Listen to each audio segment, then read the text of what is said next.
BRS party ఆవిర్భవించి 25వ వసంతోత్సవ వేడుకలు నిన్న హన్మకొండ జిల్లా ఎల్కతుర్తి వేదికగా రజతోత్సవ సభ పేరుతో భారీ బహిరంగ సభ నిర్వహించినటువంటి పరిస్థితి. ఈ నేపథ్యంలో బీఆర్ఎస్ అధినేత మాజీ ముఖ్యమంత్రి కేసీఆర్ కూడా ఈ సభను ఉద్దేశించి సుమారుగా గంట పాటు ప్రసంగించారు. ఈ సభలో ఇటు గత 10 ఏళ్లలో తాము చేసినటువంటి అభివృద్ధి, అదేవిధంగా సంవత్సరంలో కాంగ్రెస్ వైఫల్యంపై కూడా విమర్శలు గుప్పించినటువంటి పరిస్థితి. ఈ నేపథ్యంలో ప్రస్తుతం మనం వరంగల్ నగరంలో ఉన్నాము. మనతో మాట్లాడిన కొంతమంది ప్రజలు ఉన్నారు. నిన్న జరిగినటువంటి సభలో కేసీఆర్ వ్యాఖ్యలను ఎలా చూస్తారు, వారి మాటల్లోనే తెలుసుకుందాం. చెప్పండి, నిన్న జరిగినటువంటి కేసీఆర్ బీఆర్ఎస్ పార్టీ రజతోత్సవ సభలో అనేక వ్యాఖ్యలు చేశారు. దీన్ని ఎలా చూస్తారు? సభ ఫ్లాపా, సక్సెస్ అంటారా, ఏమంటారు? ఫస్ట్ కేసీఆర్ గారు ఒకటి సమాధానం చెప్పాల్సి వస్తుంది తెలంగాణ రాష్ట్ర ప్రజలకు. అసలు బీఆర్ఎస్ పార్టీది 25 సంవత్సరాల వసంతకాలమా లేకపోతే టీఆర్ఎస్ అనేది వాళ్ళు ఫస్ట్ ఆఫ్ ఆల్ నిర్ణయించుకోవాలి. టీఆర్ఎస్ పార్టీ 25 సంవత్సరాల సందర్భంగా వాళ్ళు పండుగ చేసుకున్నారు, ఓకే. కానీ ఈయన చేసినటువంటి 10 సంవత్సరాల కాలంలో ఈయన ఏం చేసిండు? జనాలు ఉత్తగా మర్చిపోరు కదా. ఈయన చేసినటువంటి అవినీతి కావచ్చు, లేకుంటే ఈయన చేసినటువంటి ప్రజలను మోసం కావచ్చు, అసలు ఈయన చేసింది ఏంటిది? మళ్ళీ నేను రాబోయే రోజుల్లో మేమే చేస్తాము అది ఇది అని చెప్పి మాట్లాడుతూ ఉన్నారు. అదంతా ప్రజలు గమనిస్తూ ఉన్నారు. ఏదో వీళ్ళు ఇప్పుడు కాంగ్రెస్ పార్టీ ఇప్పుడు 18 నెలలు అవుతుంది, 18 నెలల వీళ్ళు ఏం చేసిండ్రు, వాళ్ళు ఏం చేసిండ్రు, 420 అని చెప్పి మాట్లాడుతూ ఉన్నాడు. ఓకే, మాట్లాడిన కానీ నువ్వు 10 సంవత్సరాల పాలనలో ఏం చేసినావు? నువ్వు చేసినటువంటి అవినీతి ఏంటిది?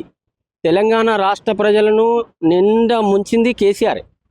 ఆ కేసీఆరే కాబట్టి టీఆర్ఎస్ను అంత తొందరగా జనాలు ఏదో ఆదరిస్తారు అనేది ఆ టీఆర్ఎస్ వాళ్ళ అధ్యక్షులు వాళ్ళ మూర్ఖత్వం. అది కేసీఆర్ మూర్ఖత్వం. చాలా చూసిండ్రు. ఇప్పుడు టీఆర్ఎస్ ప్రభుత్వం అధికారంలో ఉన్నప్పుడు రైతులను మద్దతు ధర ఇమ్మని చెప్పి అడిగినందుకు సంఖ్యలు వేసినటువంటి ప్రభుత్వం టీఆర్ఎస్ ప్రభుత్వం కాదా? చెప్పండి. నిరుద్యోగులకు ఉద్యోగాలు ఇప్పిస్తా అని చెప్పి ఎన్నో మాటలు పలికి ఆ పేపర్ వరకే పరిమితం చేసింది కేసీఆర్ కుటుంబం కాదా? ఇట్లా పోతా ఉంటే చాలా ఉన్నాయి. కేసీఆర్ చేసినటువంటిది ఏం లేదు. తెలంగాణని మొత్తం శూన్యం చేసిండు. ఏదో గాలి మాటలకు ఏదో. ఇప్పుడు పబ్లిక్ ఏముంటుందండి, పైసలు ఇస్తే ఎవరన్నా వస్తారు. ఏదో ఊరు పంట తిరుగుకుంటా మనిషికి 500 రూపాయలు 1000 రూపాయలు ఇచ్చి సభకు పట్టుకొచ్చిండు. నువ్వు సభ అట్టర్ ఫ్లాప్. యాక్చువల్ ఏంటంటే చెప్పాలంటే నిన్న జరిగినటువంటి సభ అట్టర్ ఫ్లాప్ అయింది. అది కేసీఆర్ తెలుసుకోవాలి. వారు ఏం చెప్పారంటే 10 నుంచి 15 లక్షల జనాభా మాకు వస్తారు అని చెప్పారు అంచనా. కానీ అక్కడ వచ్చినటువంటి జనాభా 2,50,000 కంటే దాటలేదు.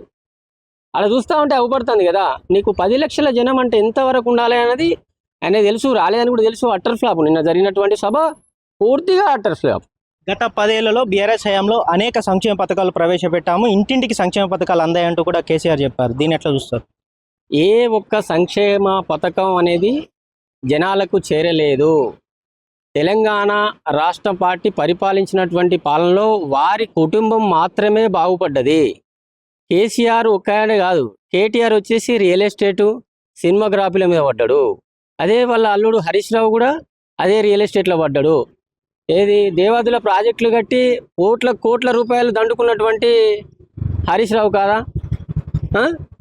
ఇప్పుడు యాదగిరి గుట్ట చుట్టూ రియల్ ఎస్టేట్ చేసి అమాయకులైనటువంటి వ్యవసాయాలు భూములను గుంజుకొని కోట్ల రూపాయలు సంపాదించింది కేటీఆర్ కాదా? అందులో కాళేశ్వరంకు సంబంధించినటువంటి దానిలో కూడా ఏది కేటీఆర్కు పాత్ర లేదా? ఇదంతా జనాలు చూస్తూ ఉన్నారు. ఇప్పుడు వాళ్ళు ఏదో నిన్న మీటింగ్ పెట్టి నేను ఇది చేసినావు అది చేసినావు అంటే జనాలు నమ్మేటట్టు లేరు. వాళ్ళు చేసినటువంటి అవినీతిని కప్పు పుచ్చుకోవడానికి తప్ప ఏదో కాంగ్రెస్ పార్టీని వాళ్ళు భయపెట్టడానికి చేస్తున్నారా లేకుంటే ఏం చేస్తున్నారా అనేది వాళ్ళ విగ్రహతే వదిలిపేస్తూ ఉన్నదని. 2014 రాష్ట్రం ఏర్పడిన తర్వాత తొలిసారిగా బీఆర్ఎస్ ప్రభుత్వం అధికారం చేపట్టి 10 ఏళ్ల పాటు రాష్ట్రాన్ని పాలించింది. కాంగ్రెస్ ప్రభుత్వం ఏర్పడి సంవత్సరాలుగా వస్తుంది. ఈ రెండు పార్టీలో చూసుకుంటే ఎవరి పాలన బాగుందంటారు? రేవంత్ రెడ్డి పాలన 18 నెలలు అంటే అది ఇచ్చినటువంటి ఏదైతే 6 గ్యారెంటీలు ఉన్నదో అది 420. నిజంగా చెప్పాలంటే 420.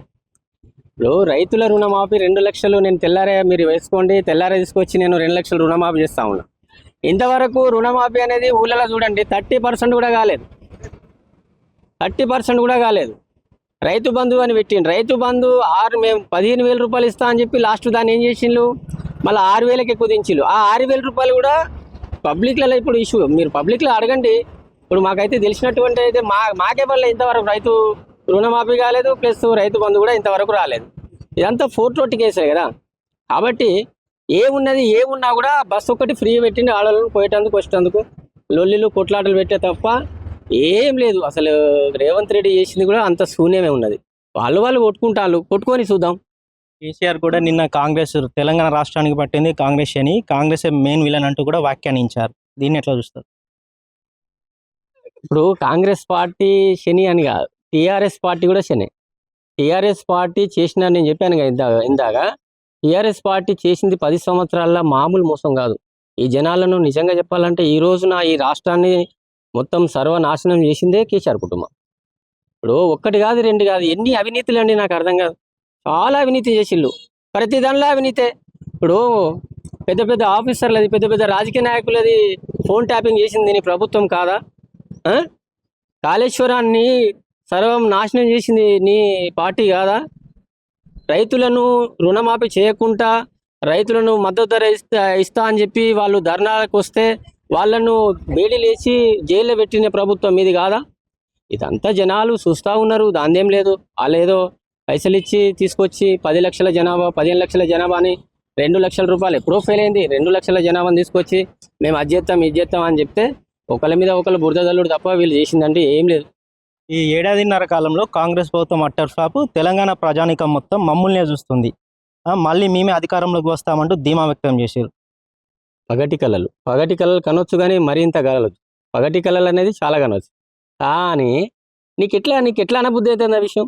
18 నువ్వు 10 సంవత్సరాలు చేసినవే, అప్పుడు పుట్టిన పిల్ల అప్పుడే పెద్దగా అవుతుందా, అప్పుడే గుడ్డు పెడుతుందా అనే కాన్సెప్ట్ నువ్వు చెప్పినవు పోద్దులా. ఇది కూడా అంతే. రాజకీయం అన్నప్పుడు ఇది నడుతూనే ఉంటుంది, కొంత సమయం కావాలి కదా దీనికైనా. ఇప్పుడు నువ్వే ఉన్నదంతా నువ్వే దోసుకొని పోతేవి, వచ్చే వాళ్ళు ఏం చేయాలి? కాబట్టి జనాలు వీళ్ళని వాళ్ళని నమ్మే పరిస్థితి అయితే లేదు. ఫ్యూచర్ అయితే తర్వాత తెలుస్తూ ఉంటుంది. మీరు చెప్పండి, నిన్న జరిగినటువంటి సభలో మళ్ళీ మేమే అధికారంలోకి వస్తామంటూ జోస్తో ఉన్నారు బీఆర్ఎస్ శ్రేణులు, ఏం చెప్తారు? ఇక వాళ్ళు రారు. బీఆర్ఎస్ పార్టీ భూస్థాపితం అయిపోయింది. ఎందుకంటే టీఆర్ఎస్ నుండి పోయింది, బీఆర్ఎస్ అయింది. బీఆర్ఎస్ అయినప్పటికీ భూస్థాపితం అయిపోయింది ఆ పార్టీ. ఇప్పుడు ఏంటంటే డబ్బులు ఇస్తే ఏ పార్టీకైనా జనాలు రావడానికి అయితే సిద్ధంగా ఉన్నారు. ఎందుకనంటే అది ఏదో జోసెంబడి అనేది అప్పుడు ఉద్యమ కాలంలోనే పోయింది. ఉద్యమ కాలంలో ఒక కేసీఆర్ ఒక్కడే చేయలే ఉద్యమం.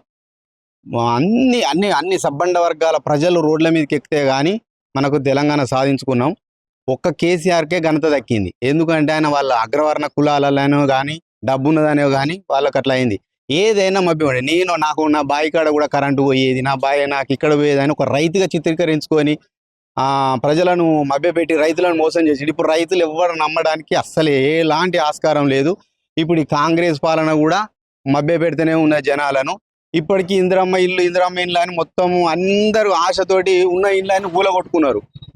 ఇంట్లో కూలగొట్టుకున్నాక తర్వాత ఇంక ఇప్పుడు వస్తే అప్పుడంతా వాళ్ళు కిరాయిలో పోయి ఉన్నారు. అవి ఎప్పుడు వచ్చేది తెలియదు. ఇక దీనిలో దళారులు తయారైపోయి ఇక రేపు మొత్తం వాళ్ళు మొత్తం ఏ కుండలో చేయి పెట్టినా కానీ డబ్బులు లేవు అని ఇప్పుడు రేవంత్ రెడ్డి గారు ఎట్లా అంటాలో అంత దీన పరిస్థితి తెచ్చి ఇప్పుడు వీళ్ళు ఏమైనా దోసుకుందామంటే లేదు, బయట నుండి వస్తలేవా అని బహిర్గతంగా చెప్పడం వల్ల ఎవరైనా కంపెనీలు వస్తాయా, మాకు అప్పు అడిగితే అప్పు పుడతలేవా అని బహిర్గతంగా చెప్పడం వల్ల కంపెనీలు ఎవరైనా ముందుకు వస్తారా? అంటే మీరు ఆల్రెడీ ఇప్పుడు ఆయనే చెప్పిండు ఇక్కడ నన్ను అప్పు పుట్టాలి అని అంటే మనం అప్పు ఉన్నట్టుగా కనబడితే వాడు ఎప్పుడు కూడా ఎవరు అప్పు పుట్టనియరు. ఆ తెలంగాణకు ఉందతనం అనేది లేకుండా తీసేసింది. వాళ్ళు 10 ఏళ్లలో చేయలేంది మేము సంవత్సరంలో చాలా మార్పు తెచ్చామంటూ కాంగ్రెస్ నేతలు అంటున్నారు. ఇప్పటి వరకు అయితే పూర్తిగా అమలైన ఎక్కడ కానలే. ఒక బస్సు ఒకటి ఉన్నది కానీ కొట్లాడ పెట్టింది. ఆడోళ్ళు సికలు పట్టుకొని కొట్లాడే పరిస్థితికి వచ్చింది. ఇంకొకటి గవర్నమెంట్ ఎంప్లాయీస్ కూడా ఏమంటున్నారు అంటే లేడీస్ అసలు వాళ్ళకు అవసరం లేదు, మాకు అవసరమే లేదు, కానీ అక్కడ ఆపర్చునిటీ ఉన్నది కాబట్టి మేము పోతున్నాం అని అవసరం లేదు మాకు. మేము ఇంతకుముందు ఫ్రీ బస్సు లేనప్పుడు పోలేదా? పోయినాం, మేము మా ఉద్యోగాలు చేసుకున్నాం. అందులోనే ఉంటే ట్రావెలింగ్ ఛార్జెస్ కొంత పక్కన పెట్టుకొని మేము ట్రావెలింగ్ చేసుకున్నాం. కానీ ఇవి ఏదో పేరుతోటి ఇచ్చి మమ్మల్ని మభ్యపెట్టుడే. ఒక్క జీతాలు ఒక్కటి మాత్రం అతి కష్టం మీద వాళ్ళ ఫేవరబుల్ కోసం మాత్రం 1వ తారీఖు నుండి 5వ తారీఖు లోపల వేసి వాళ్ళ మెప్పును పొందుతాడు. మిగతా అన్ని మాత్రం అవి విజయవంతం కాలేదు. తెలంగాణ ప్రజానీకం మొత్తం మళ్ళీ బీఆర్ఎస్ వైపు చూస్తుంది. రాబోయే రోజుల్లో మనదే అధికారం అంటూ వాళ్ళు ధీమాతో ఉన్నారు. అది ఎంతవరకు నిజం కాదు. ప్రజలు ఒకసారి విపరీతమైన కక్షతోటి బీఆర్ఎస్ను ఓడగొట్టిళ్ళు. అంతే కక్షతోటి ఇప్పుడు కాంగ్రెస్ను కూడా ఓడగొడతారు. ఇక ఇప్పుడు రాబోయే ప్రభుత్వం ఏది ఉన్నదని ప్రజలు ఆలోచించుకుంటాను.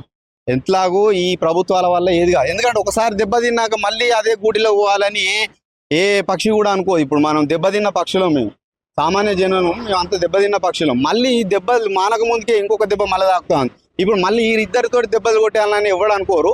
ప్రజలలో మార్పు వచ్చింది. వాళ్ళు ప్రత్యేకంగా వాళ్ళకి ఏది గవర్నమెంట్ కావాలనో వాళ్ళు అది ఎన్నుకొని వాళ్ళు ముందుకు పోతారు. ఇంకొకటి ఏంటంటే ఈ నియామకాలలో బీఆర్ఎస్ ప్రభుత్వంలో ఒక పోస్టులు వేసి పిల్లలు పాపం చదువుకుంటా ఒకటే చదువుకుంటూ 12 గంటలు 14 గంటలు చదివి పేయింగ్ గెస్ట్ రూమ్లల్లో వాళ్ళ దగ్గర రూమ్లలో చదువుకుంటుండి వాళ్ళు చాలా వ్యయప్రయాసాలకు బాధపడి కష్టపడితే అవి పోస్ట్ పోన్ అయ్యేది. మొత్తం మీద ఈ 10 ఏళ్ల పాటు బీఆర్ఎస్ పాలన 1.5 year కాంగ్రెస్ పాలన ఎలా ఉందంటారు? రెండు అటర్ ఫ్లాప్. అది ఎంతవరకు మనకు అప్పును తయారు చేసి పెట్టింది. వీళ్ళు కూడా ఇంకా ఎంతో అప్పు తయారు చేసి పెట్టి రేపు సామాన్య జనాల మీద గుదిబండ మోపే ప్రయత్నం చేస్తాను. అత్యంత దారుణమైన పరిస్థితులు రాబోతున్నాయి. ఎందుకంటే మనకైతే ఎప్పుడైనా డబ్బు లేకపోయిందనంటే, ఆర్థికంగా బలంగా లేకపోయినంటే ఇతర రాష్ట్రాలు కూడా మనం దరిద్రంగానే చూస్తూ ఉంటాయి. ఇప్పుడు రేవంత్ రెడ్డి గారు చెప్పినట్టు మనకు అప్పులు కూడా పుట్టాయి.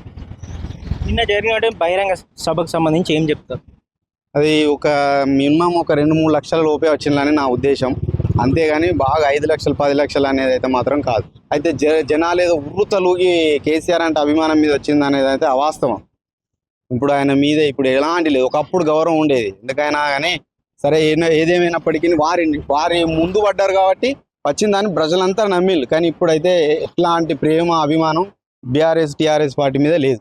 రాబోయే రోజుల్లో బీఆర్ఎస్ ఫ్యూచర్ ఏ విధంగా ఉండబోతుంది? భూస్థాపితం. కాంగ్రెస్ భూస్థాపితం, బీఆర్ఎస్ భూస్థాపితం. ఇంకా ఆల్టర్నేట్ ప్రజలు ఆలోచిస్తూ ఉన్నారు. ఖచ్చితంగా మార్పు జరుగుతుంది. రాబోయే రోజులంతా రామరాజ్యం వస్తుంది. ఇది మొత్తం మీద గత 10 ఏళ్లలో కేసీఆర్ కూడా తెలంగాణ రాష్ట్రానికి చేసింది ఏం లేదు. 1.5 కాలంలో కాంగ్రెస్ ప్రభుత్వం కూడా చేసింది ఏం లేదు. రాబోయే రోజుల్లో బీఆర్ఎస్ పార్టీ భూస్థాపితం అవుతుందంటూ కూడా ఇటు ప్రజలు చెప్తున్న పరిస్థితి. శరత్ చంద్ర, News 18 వరంగల్ నుంచి.